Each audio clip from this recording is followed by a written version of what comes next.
You think you know the story of Tom Thumb, the tiny boy who could fit in the palm of a hand and outsmarted giants. You have heard of his daring adventures, his clever escapes, and his unbelievable courage despite his size. But what if I told you that Tom Thumb was not merely a whimsical invention of children's folklore? What if, buried deep beneath the roots of this charming tale, lies an ancient myth older than written history itself, a myth that once spoke of divine messengers, ritual rebirth, and secret knowledge guarded by beings smaller than mortals? Hidden beneath the cheerful laughter of the story lies a dark archaeological mystery. Scholars have uncovered traces of an ancient cult of small ones, mysterious figurines found across prehistoric Europe and Asia, all connected by symbols of journey, intelligence, and transformation. Could Tom Thumb be a memory of this forgotten cult, a remnant of humanity's earliest attempts to understand the soul's descent and return? Once upon a time, in a humble cottage near the edge of a great forest, there lived a poor farmer and his wife. They longed for a child more than anything else, even if he were no bigger than a thumb. One night, their wish was granted, and to their astonishment, the wife gave birth to a boy no taller than her thumb. They named him Tom Thumb and loved him dearly. Despite his small size, Tom was bright and full of courage. He could slip into places others could not, and his clever mind often saved his parents from misfortune. One day, when his father went to the forest to chop wood, Tom insisted on going along. To guide the horse, he sat inside its ear and whispered directions. This extraordinary sight amazed travelers on the road. But danger always seemed to follow the little boy. He was swallowed by a cow while hiding in the hay, then eaten by a giant while trying to find his way home. Yet every time, he found a clever way out, shouting so loudly that the cow sneezed him free, or tricking the giant into releasing him through wit and boldness. In the end, Tom Thumb returned home safely, bringing with him stories of adventure, cunning, and bravery. His parents rejoiced, proud that their tiny son had conquered dangers that would have terrified grown men. And so, as every tale concludes, Tom Thumb lived happily ever after, celebrated as the smallest yet cleverest hero in all the land.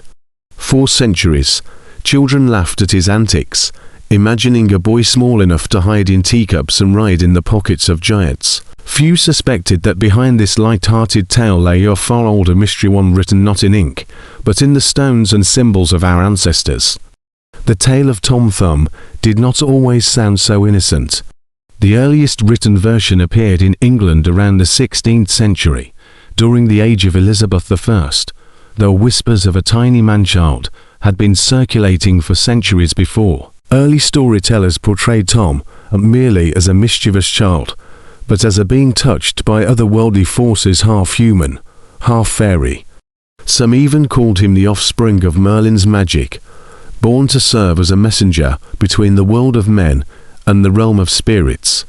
As time passed, versions of the story spread across Europe. In Germany, the brothers Grimm told of Daumsdick, a boy of similar stature and cunning. In France, Petit Poucet was known not for size, but for wit, leading his brothers out of the forest by scattering pebbles and breadcrumbs. In each culture, the hero's smallness carried symbolic power. It represented wisdom hidden in humility, the divine spark contained within mortal fragility. During the Enlightenment, the story was softened and moralized. Tom's magical origins were erased, replaced by simple lessons about cleverness and courage. The Victorians transformed him into a figure of innocent adventure, fit for nursery reading. Yet older manuscripts hinted at something stranger. Some described Tom emerging from the ground, rather than a womb, as if born from the earth itself. Others claimed he was found inside a hollow stone or a mushroom ring, echoing ancient myths of spirits who guarded nature's secrets.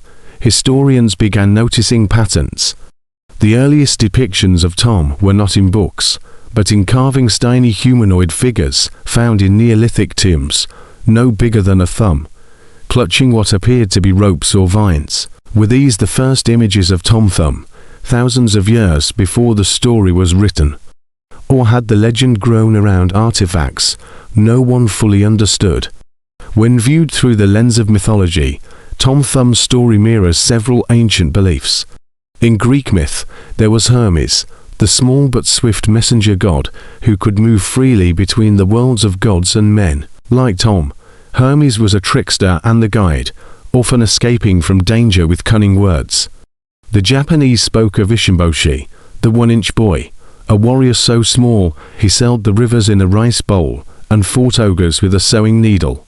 In Celtic lore, legends told of the Fae, tiny beings born from nature itself, tasked with maintaining the balance between human greed and the sacred land. Across these cultures, the small hero was never truly human. He symbolized the soul in miniature, the essence of consciousness, navigating the vastness of the material world. To be small was not to be weak. It was to be pure, free from the corruption of size and pride.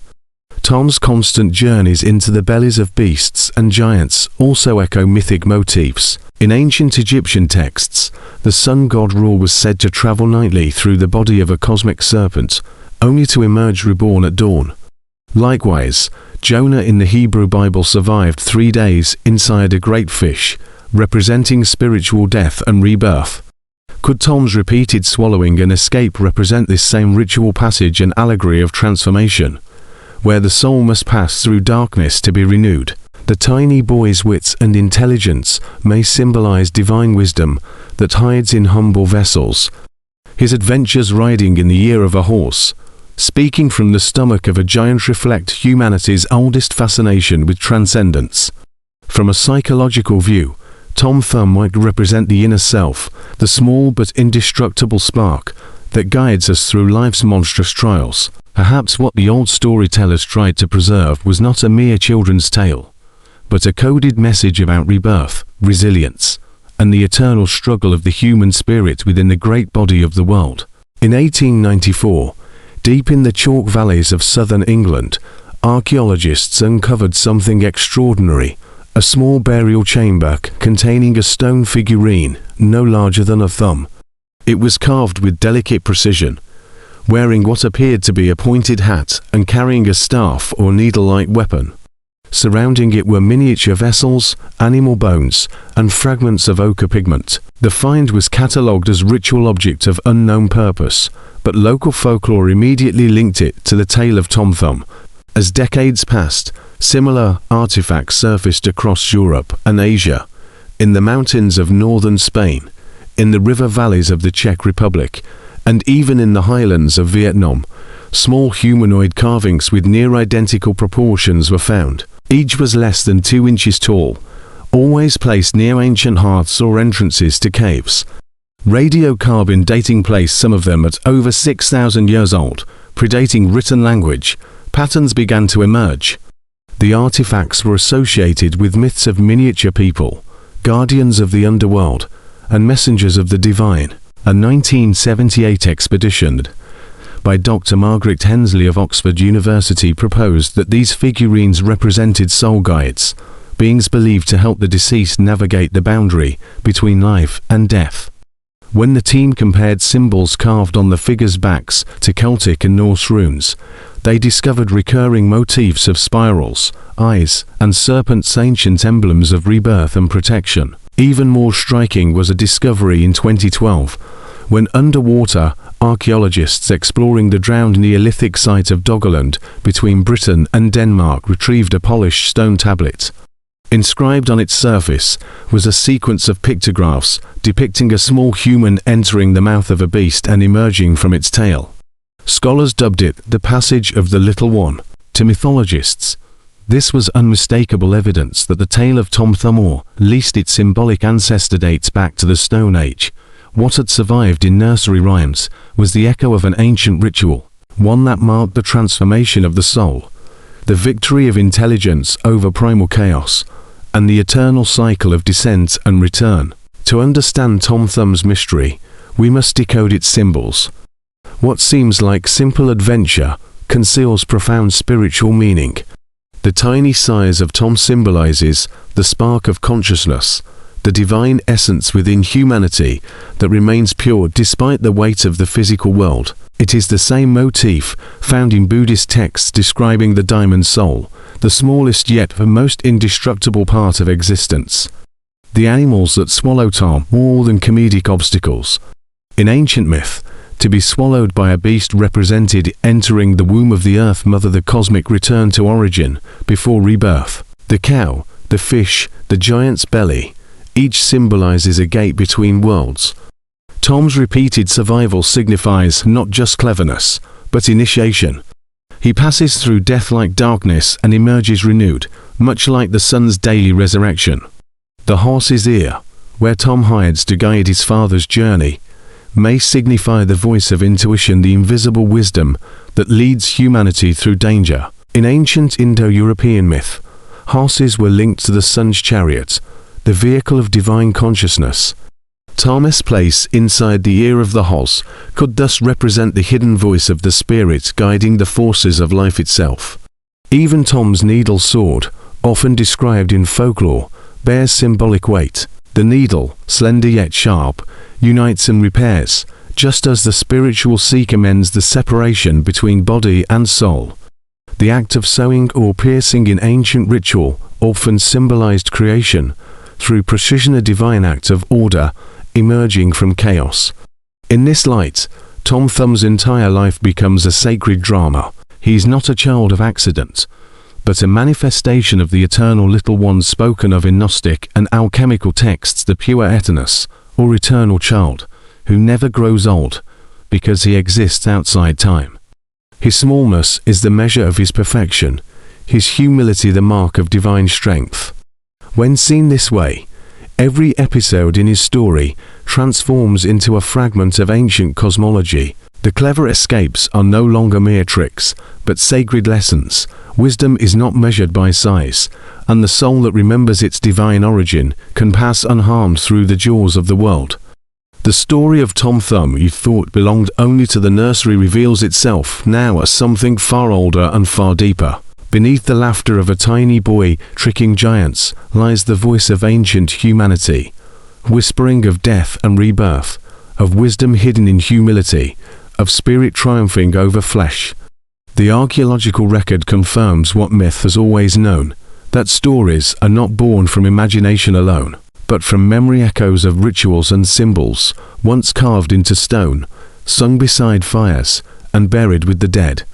Tom Thumb is the archetype of the eternal traveler, the soul in miniature, crossing between the worlds of gods and men.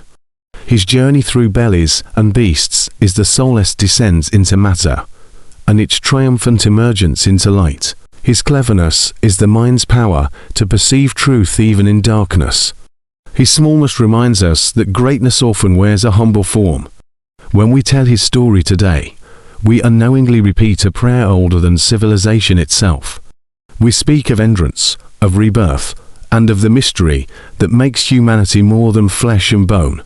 The tale of Bati Hun stands at the crossroad of archaeology, mythology, and spirit, a reminder that wisdom is not measured in size, but in the courage to journey through the unknown. And if this hidden truth stirs something within you, remember, every fairy tale conceals an ancient key, waiting to be turned by those who dare to look beyond the surface. The next time you hear the laughter of children telling Tom Thumb's adventures, listen closely. You might hear the echo of an ancient ritual, still alive beneath the skin of time.